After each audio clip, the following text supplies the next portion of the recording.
Hi, it's Craig and Richard here. This is our week 3 feedback video.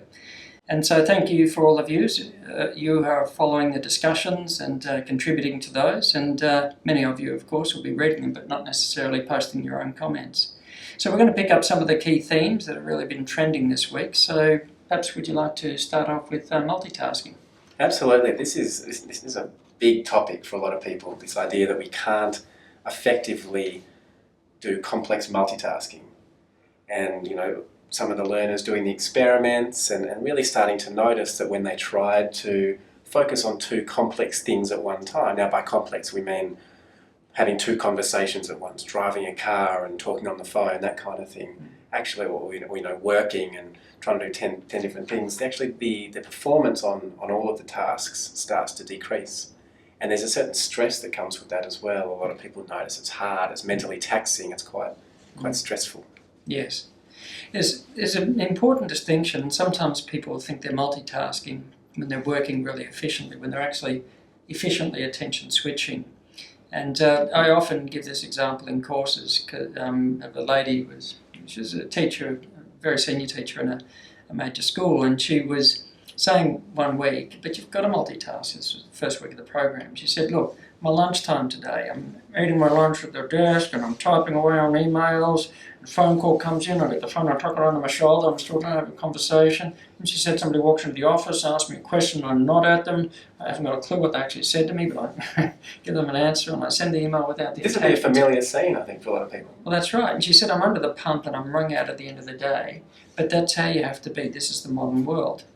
And it was interesting because the experiment for her was, well, just pay attention to one thing at a time, even in that environment, and tell us about it. And she came back the next week, I'm having a report back, and it was interesting because the next day, lunch hour, trying to get through some emails, phone call came in. She was about to do the usual thing on automatic pilot where she, oh, wait a sec, no, just for the moment, leave the email, just pay attention to the phone call. So she's having a conversation. Eventually somebody walked into the office, excuse me a moment. She turned her attention to the person speaking and actually heard what they said. Gave a sensible response, went back to the phone call. Good. When that was finished, she put that down. Good. She picked up the thread of the email, sent the email, and then she had a bite of lunch. That's efficient attention switching. And she noticed less stress and pressure, less tired at the end of the day, less errors, and she got through more work, not less. And that's a skill I think we really need in this modern world. Yeah, absolutely. So it's about prioritising what we focus on. Yeah. Rather than trying to do two things at once, choosing one task at a time and focusing on the most important. Yeah, and she found she actually got very efficient at being able to focus on that one thing and switch when she needed to something else. And that's what we actually do when we're really in the flow of something, is we're really very focused, but just on the one thing at a time. Absolutely. And a question that came up as well is, can young people multitask better than sort of less young people, I guess? But the reality is no. I mean, nobody can actually do this well.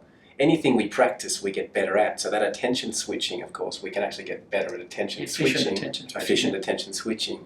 But there are always costs. That the attentional blink that we were talking about, that some of you would have noticed during the iPhone exercise, that's just a reality. That's not going anywhere. That's there for a teenager, it's there for an older person. It's just it's a reality in the brain. Yes, and I think the Clifford Nass discussion was very good at pointing this out. And in fact, kids, because if we haven't got anything to compare to, we just take, well, that's how life has to be. But it's not until we start to really reflect and that we might think we need to do things differently. Yes. Yeah. One other thing that came up during the week is in relation to procrastination. And interesting questions arose, like, does it conserve energy? And there's a difference between procrastination, which is actually stressful, irritating, frustrating, where we want to and we need to get on with something, but we're not doing it. Yes. It's like there's this mental block holding us back. This sort of mind keeps deflecting off onto something else and so on. Now that's different to a person recognising now's not the time to do that. Like we might notice that we're tired and listless, and now's not the good time to be writing that important document. Doing some complex thinking. Yeah. Or something like that. Now's not a good time to have that really complex conversation with the person because I'm just not in the right space for that now. Now that's not actually procrastination. That's a very discerning decision to make. Yes. That's totally different. That relieves stress, that gives some space, helps a person to refuel and refresh, and then get back to it. Yeah, now of course there can be a fine line, so I guess mindfulness gives us the ability to really question that and notice, are we actually procrastinating or are we making that discerning choice? And that's something that's very useful to really inquire into. Yeah. One of the other key things that's been noticed about procrastination is the fear of failure. And I don't think there's a person alive who doesn't know that kind of fear that gets in the way. And how's mindfulness going to help with that? I think there's a couple of key things. One is that fear of failure comes when we're actually so preoccupied about the outcome. What if it doesn't work out? What's everybody going to think?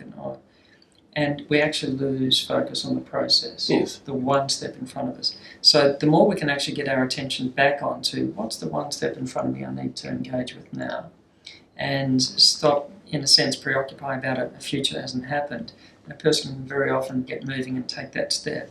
And the other thing is being accepting about something not going well. Because if we set up in our own mind a very strong attachment to an idea, it has to work out like this, and if it doesn't, it's the end of the world, and I'll be an awful person, I'll have no future. And we set up massive potential for fear. But if we say, well, that's a learning experience, could go well, might not go well, I'll give them my best, I'll engage, I'll have a shot.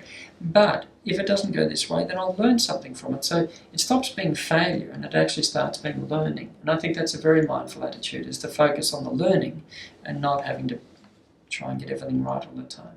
Yeah.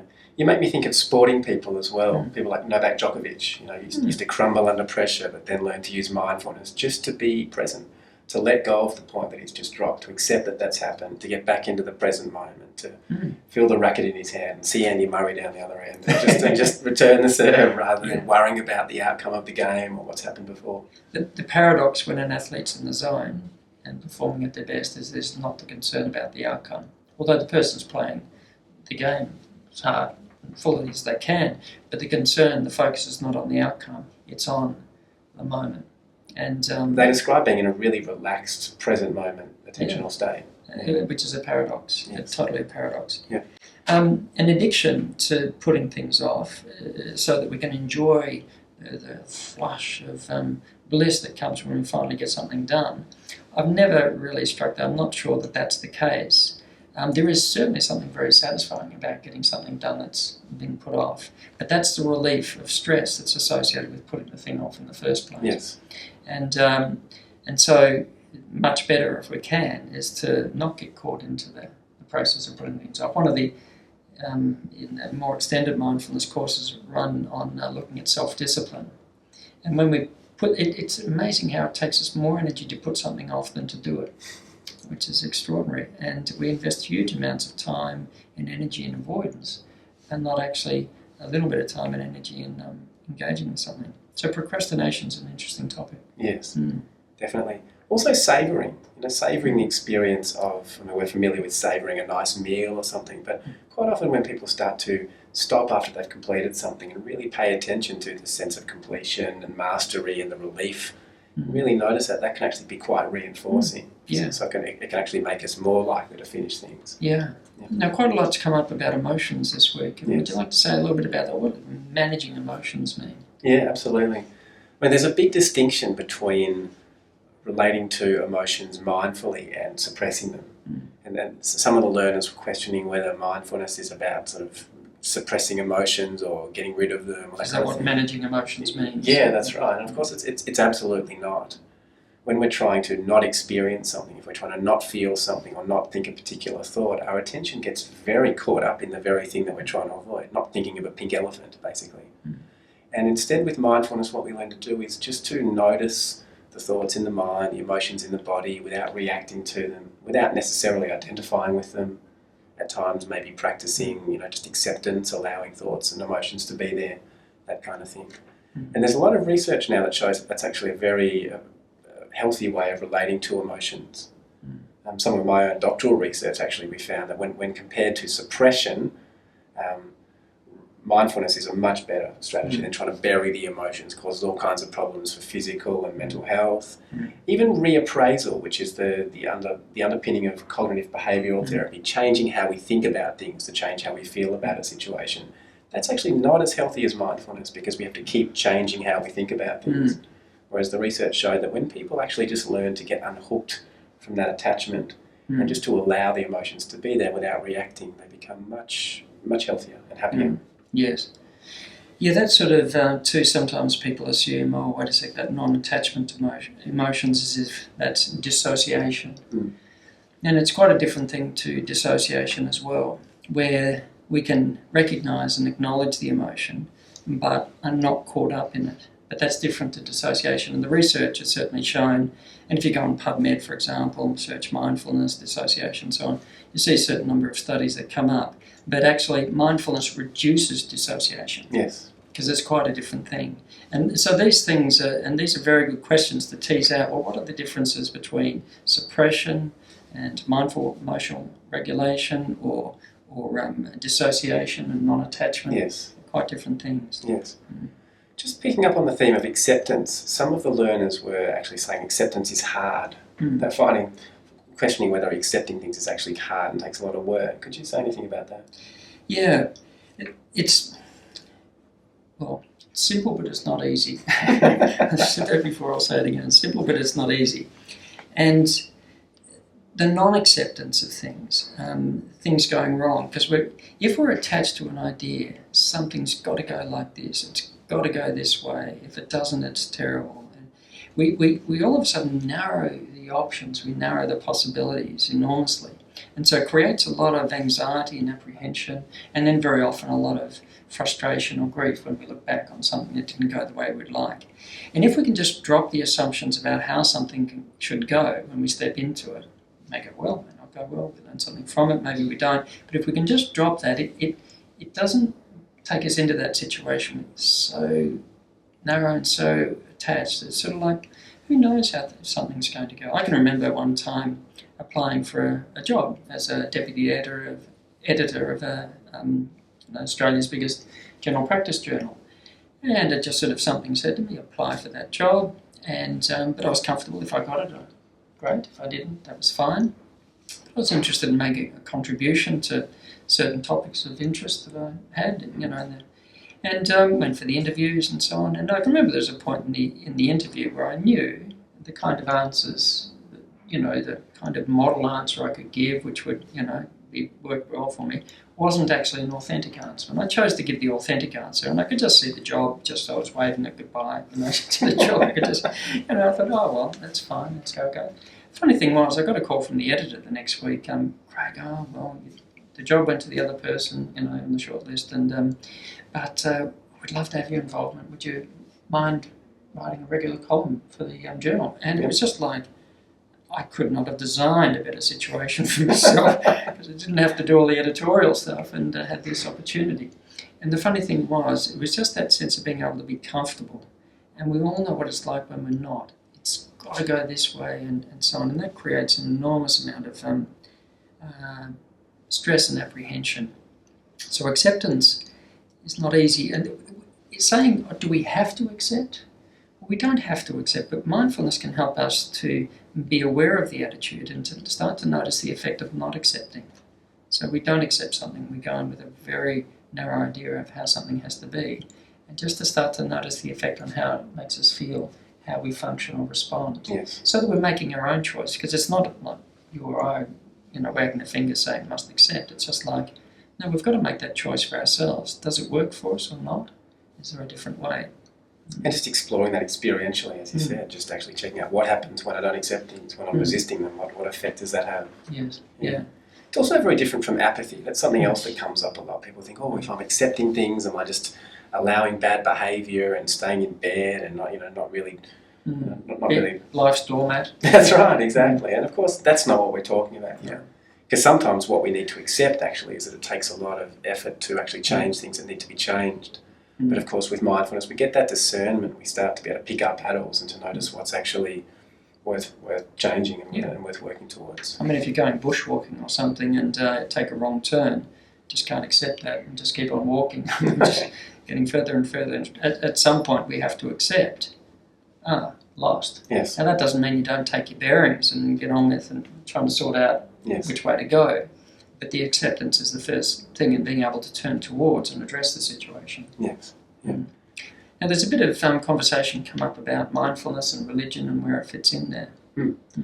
Yeah, well, I guess if we talk about wisdom traditions, maybe then rather than religious traditions, you find mindfulness in all of the wisdom traditions as some kind of experiential contemplative practice. Sufism, Kabbalah, being present, not attached. Absolutely, yeah, and being present, some kind of presence practice, and so. There's definitely something about mindfulness that can help people to deepen their relationship with themselves and the world and whatever's bigger than themselves, I guess you'd say. But of course, mindfulness in and of itself is not a spiritual practice. It's a very practical attention training practice where we cultivate attitudes like being present in the moment and acceptance and self-compassion and very positive states of mind. So if somebody wanted it to be a religious practice and sort of head in that direction, I suppose they could, if they wanted to develop that side of it. Yeah, just last week actually I had someone in one of my courses who, we were in about week 2 of the course, and she said that she suddenly realised that every day she prays. Every day she gets up and prays, but she had recognised that what she's been doing for the last little while is getting up in the morning, saying these words and thinking about what she's on automatic pilot, thinking about what she's going to do that day. And all of a sudden the penny dropped. That actually maybe that wasn't praying effectively anyway. And so now what she does is she sits there and she prays and she really focuses on the words and the meaning of the words, and it's a much deeper experience for her. And so that's where mindfulness and religion can intersect. It can really kind of deepen people's religious practice. Yeah, and sometimes maybe thinking of it philosophically and not religiously, but sometimes mindfulness opens up deeper questions of meaning and purpose and so on, and not because that's an agenda somebody else imposes, but it just happens quite often as a natural consequence of that. Yes. Yeah. Now, there's been a bit of discussion as well about some recent media on, or the potential negative effects of mindfulness, and I thought it was worthwhile having a little bit of a conversation about this. There, in all the literature, and there are many studies, and also review papers. It's very rare that there are significant negative effects of mindfulness, but there are some documented case reports here and there that have come up, and mostly in the context of somebody going into something like mindfulness or a different meditative practice, but very, very intensively, and quite often in the background of having a disposition, for example, to maybe psychosis and going in too deeply, too far, and not getting the right kind of guidance. And so they're very, very rare examples, and generally with a level of meditation practice way different to the amount that we're doing here. And it'd be like saying, physical exercise is good for everybody. But the amount of exercise, the type, the intensity and so on is really important. And if you went to somebody and you're middle-aged or older and doing too much exercise too fast, you could do some harm. So if you just started running a marathon out of nowhere. Now, if you go and run a marathon, chances are you'll wind up with some pretty sore muscles and joints and so on. And it's a bit of a challenge. Doing a 10-day silent retreat is quite different. There was one paper which has been made a lot of, and there's a book, I think, that describing this. And we'll put a link as well to a Radio National interview in Australia I did with the writer of the book, talking about other aspects of mindfulness and is it negative and so on. And mostly that was based on one study that looked at people doing a 10-day retreat, and people experienced adverse events. Now, significant adverse events were extremely rare, but the majority of people at some stage sitting on a chair or in a cushion, for 10 hours a day for 10 days, being silent, notice frustration or irritation or anger or boredom and so on. Now, these were called adverse events where it's just like you're really working very hard. And what they also noticed was that people actually reported more of those adverse events before they even got to the retreat. Right. So people actually did experience those things, but actually less on the retreat than they actually were experiencing in their previous day-to-day life. So it's not really very correctly reported that these things, or that mindfulness has these problems. But we should say, though, and said it before and we'll say it again, that you go at your own pace. If you're having any concerns, you've got questions, speak to an experienced mindfulness teacher. we're not suggesting people do a 10-day retreat, and that's not what this course is about. But and we're just starting off, and well, for those of you more experienced, just with a very gentle pace with this. So it's not like these problems could ever never happen. But so yeah, and I'm not sure if you've got anything else you'd like to add to that. Just that really what mindfulness is about is getting more in touch with what's actually happening. I mean, yeah, when we get into the present moment, out of the busyness of default mode and all of our stressful thinking and multitasking habits, we do often start to calm down. And a lot of people experience a lot of relief and benefit, relaxation, focus, quite a lot of positive effects, and that's great. Of course, they're side effects of the mindfulness practice and not the purpose.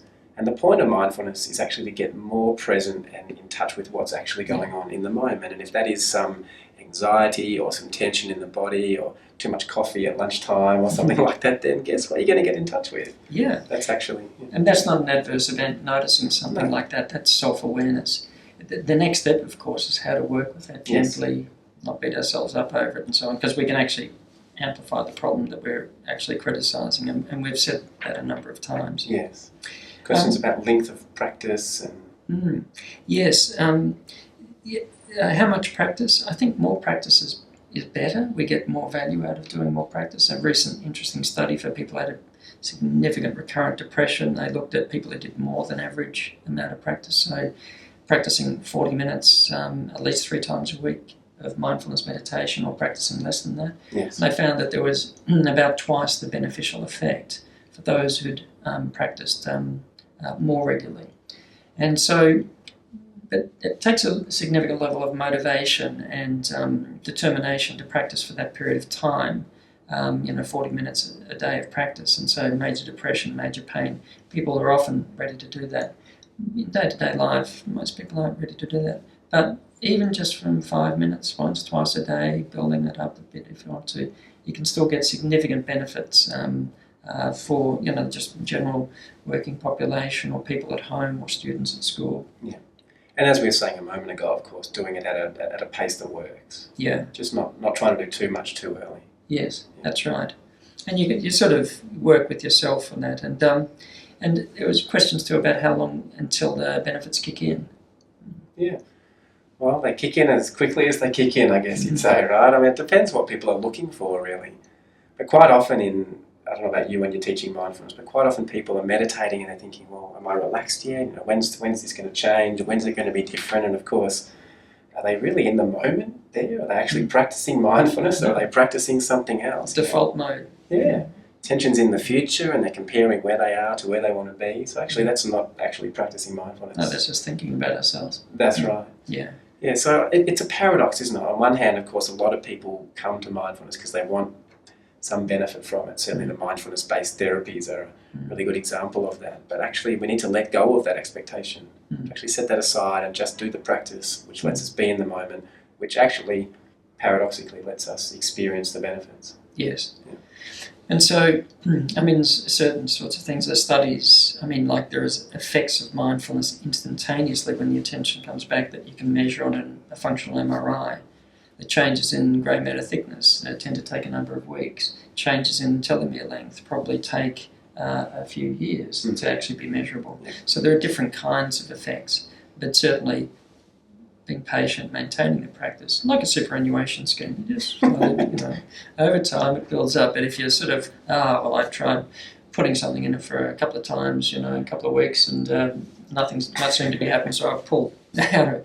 Well, we're really not going to see the long-term benefits. Yes. So just in closing, in the course, please, we just encourage you to move at your own pace as well.